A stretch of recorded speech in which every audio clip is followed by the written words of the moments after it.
ডিমের ফোমের সাথে শুকনো উপকরণ মেশানোর জন্য আদৌ আমাদের ডিমের ফোমটা পারফেক্ট ভাবে রেডি হয়েছে কিনা সেটা বোঝার একটা টিপস শুরুতেই শেয়ার করছি। ইলেকট্রিক বিটারের হোকে কিছুটা ডিমের ফোম এইভাবে নেবেন, তারপর উপর থেকে মিক্সিং বলে থাকা ডিমের ফোমের মধ্যে যখন ফেলবেন তখন কয়েক সেকেন্ড স্থিত বা স্থির থেকে যখন ডিমে যাবে বুঝতে হবে আমাদের ডিমের ফোমটা একদম পারফেক্ট। মানে হচ্ছে আমাদের হুইপ ক্রিম যখন নরম হয়ে যায় ঠিক তার থেকে একটু হয়তোবা লিকুইড হবে।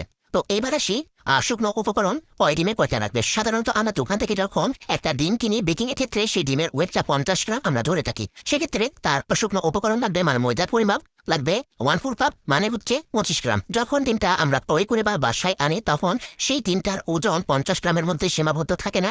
ডিমটা ওজন অনেক সময় 65, 70 এমনকি 75 গ্রাম পর্যন্ত হয়ে থাকে। সেই সুবাদে আমরা কিছুটা ময়দার পরিমাণ মানে বা শুকনো উপকরণের পরিমাণ বাড়িয়ে দিতে পারি। যেমন আমরা 50 গ্রাম বেকিং এর ক্ষেত্রে একটা ডিমের ওয়েট ধরলে সেই ডিমে 25 গ্রাম ময়দা মানে 1/4 কাপ ময়দা অ্যাড করে থাকি। কিন্তু যখন ডিমের ওয়েটটা 65 থেকে 70 গ্রাম আসে তখন তার মধ্যে আমরা চাইলে 10 থেকে 12 গ্রাম ময়দা মানে 1 টেবিল চামচ প্লাস বা কর্নফ্লাওয়ার মধ্যে অ্যাড করতে পারি। এবার তিনটা ডিমের জন্য শুকনো উপকরণ কতটুকু আমরা ফোমের সাথে অ্যাড করছি সেটা শেয়ার করছি। কোনো একটা পরিমাণ ময়দা দিয়ে দিলাম গ্রামের মাপে 90 গ্রাম। 2/3 কাপ করে দুইবার দিলে 85 থেকে 90 গ্রাম ময়দা অটোমেটিক আপনারা পেয়ে যাবেন। আর দিয়ে দিলাম 1.5 টেবিল চামচ পরিমাণ কর্নফ্লাওয়ার। গ্রামের মাপে যদি করি তাহলে আসে 15 গ্রাম। আর 1 চামচের 4/3 দিয়েছি বেকিং পাউডার যেখানে রয়েছে 1.25 গ্রাম মতো।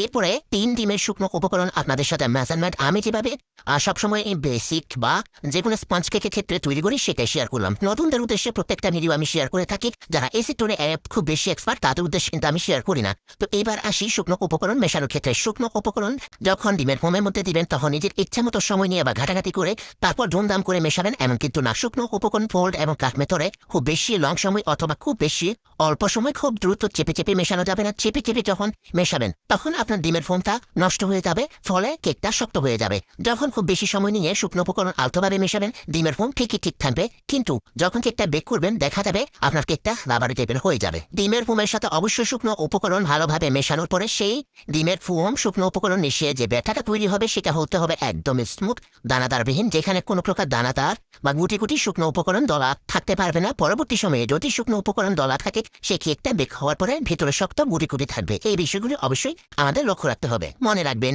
নরম তুলতুলে সফট স্পঞ্জি পারফেক্ট একটা স্পঞ্জ কেক আপনি তখনই তৈরি করতে পারবেন যখন আপনি শুকনো উপকরণের পরিমাপ মেজারমেন্ট সঠিক রাখবেন, পাশাপাশি ডিমের ফোমটা পারফেক্ট ভাবে তৈরি করবেন। সেই সাথে শুকনো উপকরণ যখন আপনি ভালোভাবে মেশাবেন শুকনো উপকরণটা পারফেক্ট ভাবে মেশাতে হবে। এই ছোটখাটো বিষয়গুলি অবশ্যই আপনাদের ফলো করতে হবে। এটি করেই না আপনাদের স্পঞ্জ কেকের বেসটা একদম পারফেক্ট হবে, তার একটা পারফেক্ট রেজাল্ট বের হয়ে আসবে। আশা করি আপনাদেরকে বোঝাতে পেরেছি।